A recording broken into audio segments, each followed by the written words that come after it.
निर्मल मन में, हाँ वो है। जैसे बहुत सारे लोगों के मन में ये धारणा होती है, जैसे बोलते हैं ना कि कुछ पाने के लिए कुछ करना पड़ता है, कुछ होना पड़ता है, कुछ होना पड़ता है। तो इसमें ये शब्दों का हेतु है, बोलो बाबा कि मतलब बहुत सारे लोगों ने ये धारणा बनाई हुई है, ये शब्द इतना ज़्यादा प्रचलित कर दिया है पूरे समाज के अंदर कि कुछ पाने के लिए कुछ खोना पड़ता है। ऐसा नहीं है, कुछ भी पाना है अगर तो बहुत कुछ करना पड़ता है, खोना नहीं पड़ता है, करना पड़ता है, लगना पड़ता है, कुछ करना पड़ता है, खोना नहीं पड़ता।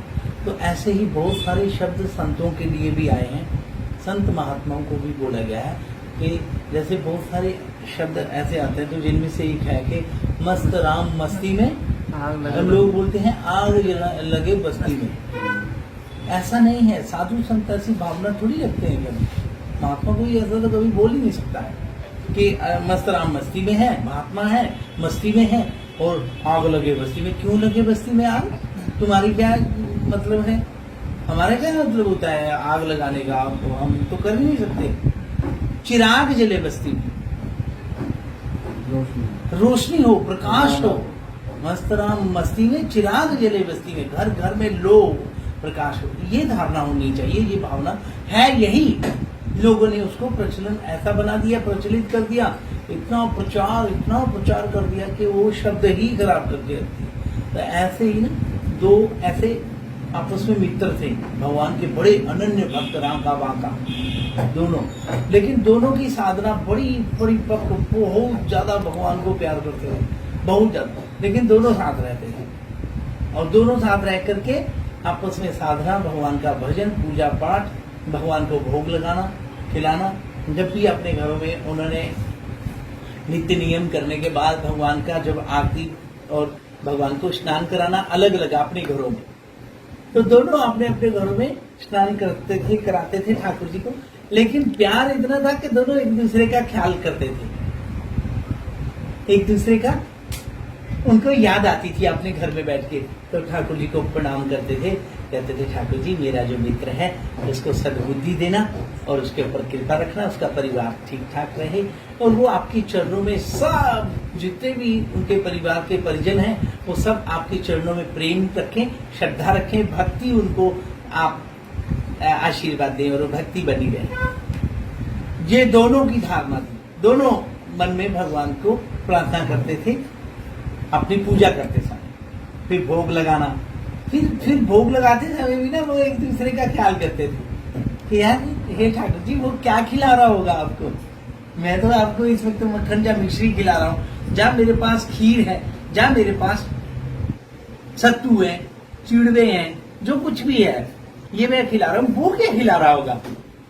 मुझे इतना लाड, इतना प्यार ठाकुर जी के साथ। लेकिन आपस में भी जो उनका एक आपस में प्यार है, जो आपस में एक उनका भाव है, जो उनका भाव है वही बैठ जाइए, जो उनका प्यार है, जो उनका भाव है वो ये है कि भगवान को तो प्यार कर ही रहे हैं, भगवान को तो प्यार कर ही रहे हैं, लेकिन आपस में ये देख रहे हैं कि वो क्या खिला रहा होगा, क्या उसके पास है। ठाकुर जी उसके पास बेचारा वो तो गरीब है, गरीब तो सारे ही हैं, लेकिन वो भी गरीब है तो उसको पता नहीं क्या खिला रहा होगा। फिर बाद में दोनों जो हैं जब आपस में मिलते हैं तो बस कुछ नहीं, फिर भगवान की चर्चा, आज क्या हुआ, आज क्या किया, ठाकुर जी को कैसे खिलाया आपने, क्या खिलाया, स्नान कराया, कैसे करवाया, आज कौन से वस्त्र पहनाए। तो फिर वो दोनों आपस में हरी चर्चा, रांका बांका। उन लोगों को इतना ज्यादा आपस में ठाकुर जी के प्रति लगाव और प्यार था कि वो अपनी जो श्रद्धा और विश्वास की जो उनकी एक सीमाएं हैं वो भगवान के चरणों तक पहुंच रही है और भगवान के श्री चरणों में उनका प्यार हो रहा है। और ऐसे ही करते करते एक दूसरे का पूरा ख्याल रखते थे, इतना ख्याल रखते थे कि भगवान को तो वो आरती कर रहे हैं और भगवान से प्रार्थना कर रहे हैं कि उसकी सद्बुद्धि बनी रहे, उसके घर में सब ठीक रहे, खुश रहे, उसकी मनोकामना पूर्ण हो। भगवान वो आपको बहुत प्यार करता है, उसका ख्याल रखना। ये इस तरह का मित्र भाव इतना ज्यादा। और फिर जब भी मिलना तो चर्चा कौन सी? भगवान की। और भगवान के पास बैठ रहे हैं तो भगवान की आरती कर रहे हैं तो अपने मित्र की चर्चा कि भगवान वो क्या कर रहा होगा, क्या खिला रहा होगा आपको। ऐसा प्यार उनका आपस में। और जब आपस में मिलना तो ठाकुर जी की चर्चा, और ठाकुर जी की चर्चा करते करते करते वो ऐसी अवस्था में आ गए थे, इतना उनको भगवान से प्यार हो गया था कि वो वैराग्य की ओर चले गए और संत बन गए दोनों। और ठाकुर जी की चर्चा। फिर एक दिन वो ऐसे मिले, वो कहते कि आज ठाकुर जी का क्या संदेश है। आपस में एक ने बोला और दूसरे ने कहा कि आज ठाकुर जी का ये संदेश है कि अब हम लोग संत हो गए हैं, भगवान का आप भजन करते हैं, प्यार करते हैं भगवान को। आज के बाद हम 1 महीने के बाद मिलेंगे। तो दूसरा कहता हाँ 1 महीने का, भगवान ने बोला हाँ ठीक है 1 महीने के बाद मिलेंगे, 1 महीने बाद। और जब 1 महीने के बाद मिले और राम राम और कोई मतलब नहीं, ठाकुर जी की चर्चा। ठाकुर जी कैसे हैं, ठाकुर जी को आपने भोग लगाया, ठाकुर जी कहाँ कहाँ गए, कौन से तीर्थों में गए, मैं वहां गया, मैं ठाकुर जी को उस तीर्थ में लेके गया, वहां लेके गया। ये बड़ी चर्चाएं शुरुआती तौर पे। बोले अब क्या आपके ठाकुर जी का क्या संदेश है। पिछले बार तो मेरा था। बोले 1 साल के बाद मिलने का आदेश हुआ कि आज के बाद हम 1 साल तक मिलेंगे नहीं, 1 साल के बाद मिलेंगे। 1 साल के बाद मिलेंगे ऐसा बोला, ठीक है। अपनी अपनी साधना में लगे हुए 1 साल के बाद मिले और वो अब जो आनंद की अनुभूतियां हो रही हैं वो आपस में ठाकुर जी की चर्चा के साथ साथ सत्संग करते हुए कि अब हमने ये साधना करी, अब हमने ये ठाकुर जी से बात करी। तो बोले अब वो ये कह रहे हैं कि 12 साल के बाद मिलेंगे, 12 साल के बाद मिलेंगे। कोई प्रश्न नहीं है। साधना में भगवान की जो भक्ति होती है, भगवान का जो भजन करने वाले होते हैं, भक्ति मार्ग में यही कहा गया है कि अगर आप भक्ति मार्ग में प्रवेश करते हैं तो 3 बातें परमात्मा ठाकुर जी की वजह से वो बिल्कुल पक्की हैं, कोई शंका नहीं होनी चाहिए। अगर आप भक्ति में मार्ग में उस मार्ग में प्रवेश कर रहे हैं तो आपको कोई शंका नहीं होनी चाहिए और कोई प्रश्न नहीं होना चाहिए। और तीसरा, कोई डिमांड नहीं होनी चाहिए, कोई मांग नहीं होनी चाहिए। अब आओ भक्ति मार्ग में, ये है भक्ति मार्ग। अब हम लोगों की दशा ऐसी है कि हमारे को शंकाओं से ग्रसित हैं, दुनिया भर की शंकाएं और प्रश्न इतने हैं कि वो कभी हल होंगे ही नहीं। वो प्रश्न इतने हैं हल ही नहीं हो सकते, होंगे ही नहीं, कभी नहीं होंगे। और मांग हमारी इतनी जबरदस्त है कि हमें अमेरिका का राष्ट्रपति बना दो, ऐसी तो मांग है लोगों की। तो भक्ति मार्ग में प्रवेश किया हुआ है कि हम बहुत बड़े भक्त हैं, हम ठाकुर जी की साधना करते हैं, ठाकुर जी का भोग लगाते हैं, ठाकुर जी की आरती करते हैं, लेकिन हमारा ये काम हो जाए, हमारी ये मनोकामना है, ठाकुर जी हमारी ये पूरी हो जाए। ठाकुर जी को मतलब इस प्रकार से समझ रखा है कि ये सारी व्यवस्थाएं वो करेगा, वो करता है, लेकिन इस तरह से जो आदमी डिमांड रखता है उसकी नहीं कभी होती है, उसकी कभी भी कहीं से भी भगवान जिम्मेदारी नहीं लेते।